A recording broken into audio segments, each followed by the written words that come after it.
everyone, welcome to my first vlog.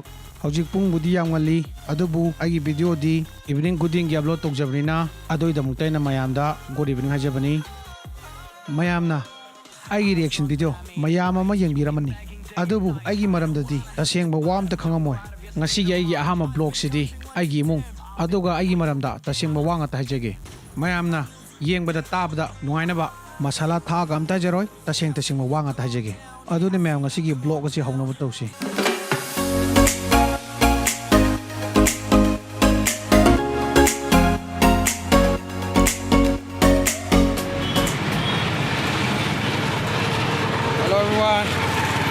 Ayo beragi ATM tu cacaru bune ATM ni pin code change tau kena kau cagi ATM mana bom lako alimalai bune ya ini ATM ka sepang biraba sim ka jauh tu kau cagi mai pin code ciluk pin calu bune ado bawa ada hangam tre merang gom tu cepat ada memang bakat binu ko masih lagi vlog se ATM ni card change tau bagi pin change tau bagi yang nama tu jalan kan ini nanti ni aduh agi channel dah tahu jadi atau channel tahu dia aduh aina kalau buna sida koi dia sida vlog sih namanya khanja buna itu ya deh merang gomda na calu gige ATM ni pin number do change tau gige aduh ka range tau halaga vlog aduh makan tanam jaga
Ambil belak.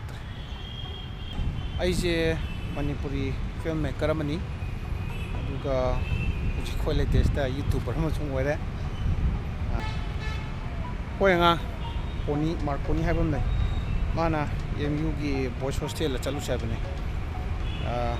Agi wari makhadi MU do lijar ke, ina YouTuber mau ibu hai maram se, aduh film director mau hai ki maram se MU do lijar ke.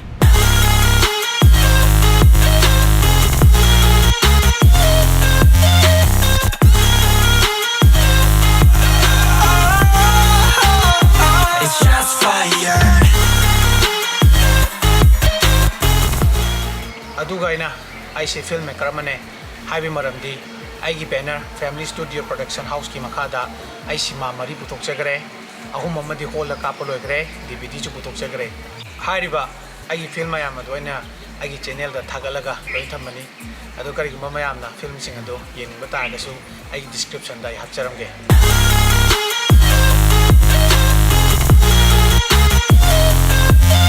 aduga aina YouTube sida chang pe maramdi YouTube sisu aigi di film makhalamani aibudi sida su camera kap ta biade editing tok ta biade location da chalaga nam da biade aidi film me karaw mo ina film nam siam pamjai aduna aigi di YouTube ta vlog semache film nam nam da gi hena ta den khanjai adugi ni aigi line yam chana jabagi aina si tok jabani anyway aigi maram da sungang ta waramani mayam ji aina lei si MU dani MU gi jaga se location che myam kharo che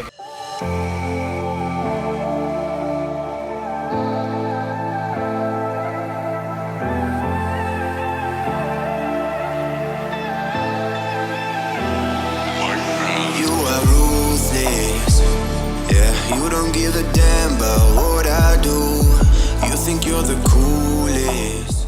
When you changai si centenary hall om dani, the condition the kailirige.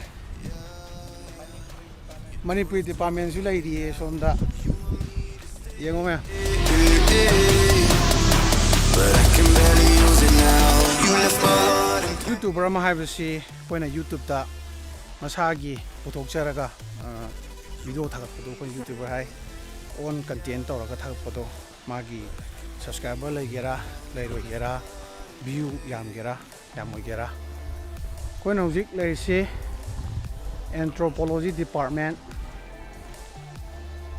aduga ina aise YouTuber ama haibagi maramdi ai hojibau laiba view se lakh manga hengare adagi aigi subscriber na hojibau pa aina khangwada lising taret ka chatu sidi laire ai subscriber aduna ne YouTuber ama ne haise nusa aju ba sare mafam budi am phajaba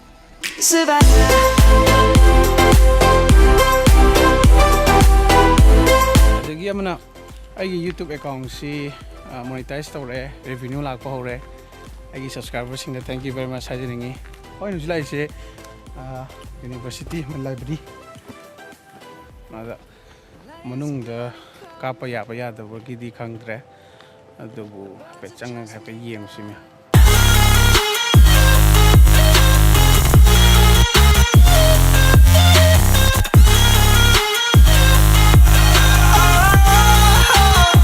it's just fire.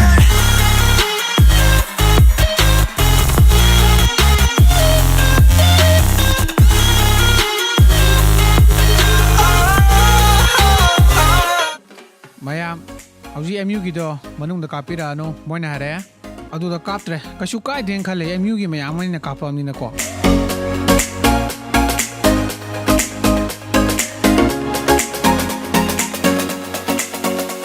ngasi ye ya hama blog sidi ai introduce to na loi khare ai gi matung tarak pa blog sing da gi wari sidu makha chathajar ke ngasi ai gi video sibu nungai biragadi mayam like to biramu ai channel su subscribe to ko biganu. Thank you everyone. See you in my next vlog. Woke up, told myself to push and never stop. I've been stressed out, watching both these hands around the clock. With my eyes wide, trying to get the panorama shot. Whole world getting blurry to me, answers getting lost. So I watch my back and keep it moving to the front. And remember that the world's yours, do it how you want. You've been waiting here for too long.